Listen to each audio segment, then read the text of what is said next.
play this way, you can't have him and Carson Wentz on your team next year. And Carson Wentz with that massive cap hit, you may have to look at doing something with him if Jalen Hurts continues to play this way, because he played at a winning level for the second consecutive week. Okay, so now what happens regarding Wentz? Just to get everybody up to speed, there was so much sports this weekend. It was like sports overload with college football, the college basketball, the NFL. You may have missed this. There was a report from Adam Schefter yesterday morning that essentially said that if he is going to be the backup, this, of course, speaking of Wentz, that he wanted out. Later in the day, there was some reporting late in the evening that wasn't particularly the case. We got to get through the rest of the season. The first two games here from Hurts indicate it's going to be his job, at least the rest of the way. Common sense would tell you. So if you have those dueling narratives out there, all that money sitting on the bench, Hurts playing well, all of this swirling, what do you do with Wentz? Carson Wentz is going to want to start. He's too much of a competitor. He's accomplished too much at the NFL level. And to me, all signs point to Indianapolis. Indianapolis needs a young quarterback. He's had a ton of success with Frank Reich, their head coach, who is the offensive coordinator in Philadelphia. It gets him a lot closer to where he's from in North Dakota. So, look, there's going to be a massive cap hit if and when the Eagles would trade him in the offseason, something that I'm sure they don't want to do, at least not initially. But Carson Wentz isn't going to want to sit there in the prime of his career to watch Jalen Hurts play. So they're going to have to work out the contract. They would have to work out the trade terms. A lot has to happen between now and next March. But to me, a lot of the signs point to, if Hurts continues to play the way, Carson Wentz possibly being traded to the Colts. Mike, yesterday the Washington football team earlier in the day opened the door for the Giants to jump back into first place in the NFC East with a win. Obviously, the Giants didn't, but you saw some aggressive play calling from Joe Judge early on in that game. Were you on board with his decision to go for it on fourth downs, on those 2 fourth downs in the first half? Absolutely. You're going into the game with a backup quarterback in Colt McCoy. You're going to need points because Baker Mayfield and that Brown offense is going to score. You have a chance to win the division, which is something they probably didn't think of when they lost Saquon Barkley and all the other bumps in the road that they've had. So I appreciate what Joe Judge is doing. He's setting a high bar. He's trying to win. And look, this is such an unusual year in the NFC East. The fact that they're still in it, despite all the things they've been through, I think says a lot about him and how spirited that defense plays. They were undermanned again last night. I thought Bradbury's absence was monumental. They just struggled getting off the field and defending Cleveland. But I like the mindset. I think it sends the right message long-term to that locker room saying, hey, we're trying to win. We're not going to just try to manage the game. Mike, that being said, who ends up winning the NFC East? Oh, Chris, we've talked about this quite a bit. I got Washington. They got a one-game lead. They got a great front seven. I was disappointed in Dwayne Haskins against a very inconsistent Seattle defense. I know you like Seattle, Chris, but my eyes, when I look at that defense, I still don't trust it. So I thought Dwayne Haskins would have played better. And despite his inconsistencies, because they have a one-game lead and because of a dominant front seven, I'm going with Washington. Mike, pivoting to the AFC East, now that New England has officially been eliminated from playoff contention, what's next for that organization? They have to have a long look at what they're doing at the quarterback position, which is something really remarkable. We haven't said that in over 20 years. I thought Cam Newton was going to be a perfect fit in New England. I thought it was a great signing. He just doesn't look like the same passer that he was 5 years ago when he was the league MVP. And I don't know if it's age or injuries. He's not the same guy. So, again, the two intriguing players in free agency to me because of their age and what they've done are Marcus Mariota and Jameis Winston, two players that have accomplished a fair amount in our league. And then if I'm New England, I got to think about using my first-round pick on maybe a quarterback because they have to get that situation, that position solidified. Now, with that said, Chris, I was really surprised how poor they were on run defense. Give Miami a lot of credit. No Jakeem Grant, no Mike Gesicki, no Devontae Parker. They had to run the ball and win. They knew it. New England knew it. And New England can stop Miami's run and give Miami a lot of credit for that. And for New England not to be able to stop the run is something that Coach Belichick has always stood for.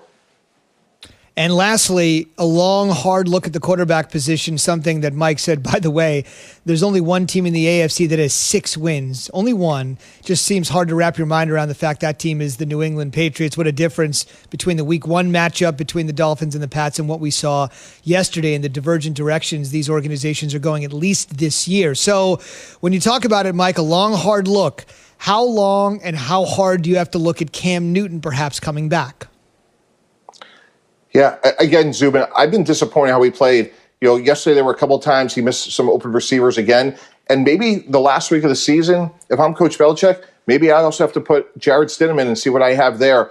But I think if you ask New England from what they thought they were going to have with Cam Newton and how he played, I'm sure there's some disappointment in that building. Now, with that said, you could say, hey, let's bring him back maybe on another one-year deal. Let's go through a whole offseason. Let's build this entire offense from the run game to the play-action game around what Cam does well. Maybe an offseason program, and we'll do him and our offense a lot of good, and maybe we can revitalize his career next year. But I'm sure there's a lot of disappointment right now in Foxborough this morning because Cam Newton just hasn't played as well as they thought. No doubt. It'll be a long wean for them. It's going to be a long week, literally and figuratively, because they won't play again until Monday Night Football, when they take on the team that over the weekend dethroned them and finally snapped their 11-year reign atop the AFC East. That'll be the Buffalo Bills. Buffalo, New England, next Monday night on ESPN. Mike, thank you very much. All right, thanks, guys. Let's go from A to Z. From A to Z. It'll be shipped out the day the season ends or the day after the season ends. The last thing you want on that resume is any stench of an 0-16 season. A win is a win. 1-15, it sounds silly, is so much better than 0-16 when it comes to your future job prospects, especially when you know, why are we building for 2021? Most of us aren't even going to be here anyway. Mike Tannenbaum joins us on the Shell Pennzoil Performance Line. So was a win a loss, Mike? What do you think? I agree with what you just said. The coaches and players in that building, they're not worrying about next year. Everybody else is. And look, there's a massive gap from Trevor Lawrence to everybody else. And as I put out on social media yesterday, there's really a big gap between him and the last three number one picks. When you think about Joe Burrow, Kyler Murray, Baker Mayfield, that's how transcendent Trevor Lawrence is. So the task at hand, guys, right now, if I'm the Jets, is how good is Sam Darnold? Because I have to start thinking about names like Marcus Mariota, Jameis Winston, and now I go into the Kyle Trask, and there's a whole bunch of guys in college I have to look at. But it really starts with, what do I have in Sam Darnold? Mr. T, if draft positions hold steady in the last 2 weeks of this season, if you were the general manager of this Jets team with the second overall pick, what would you do? Would you actually draft Justin Fields or one of those other quarterbacks, or would you try to trade down and get a bevy of picks to build out the rest of the roster? Yeah, Chris, it's a great question. And as of now, I would still look at a quarterback because Sam Darnold's had a number of years between USC and what he's done so far in the pros, and I still don't see a high-level, consistent, franchise-level quarterback. Now, in fairness, we could say that going back to USC through now, there hasn't been continuity, skill players, things that we've talked about quite a bit. But at some point, greatness has to shine through and say, I could elevate people around me. So to me, Justin Fields has a better ceiling than Sam Darnold. And certainly I would look at Mac Jones, Kyle Trask, Zach Wilson, and BYU, and I would strongly lean towards a quarterback. Now, with that said, Sam Darnold will have a chance to make a closing statement. He has a couple more weeks. And in fairness, this Jet team, as we know, should have beaten the Raiders and really had the Patriots on the ropes not that long ago as well. So it's not a slam dunk, but right now I just don't see Sam Darnold being that elite player. On the other side, real quick with the Rams, I know it's a one-off. They're not that bad. They're going to the playoffs. It is a little jarring. McVay used the word embarrassing. Just inside of front office, just for 1 second on the Rams, what's the feeling inside there right now with Les Snead and Sean McVay? Yeah, it's a clunker, but this was a clunker for the ages. Zubin, it's devastating. And Sean McVay kind of shined light on that a little bit. It's devastating in that building today because you're trying to win the division. You have Seattle, you have Arizona, and you're looking at this game as, we're going to win. A 17-point favorite at home, unacceptable, can't happen. So we'll see if it's just a 1 week sort of bump in the road, or maybe this is who they really are. They're a tough evaluation for me because they were dominant against the Patriots not that 2 weeks ago, and for this to happen is really unacceptable. Mike T, another great performance by Jalen Hurts, even though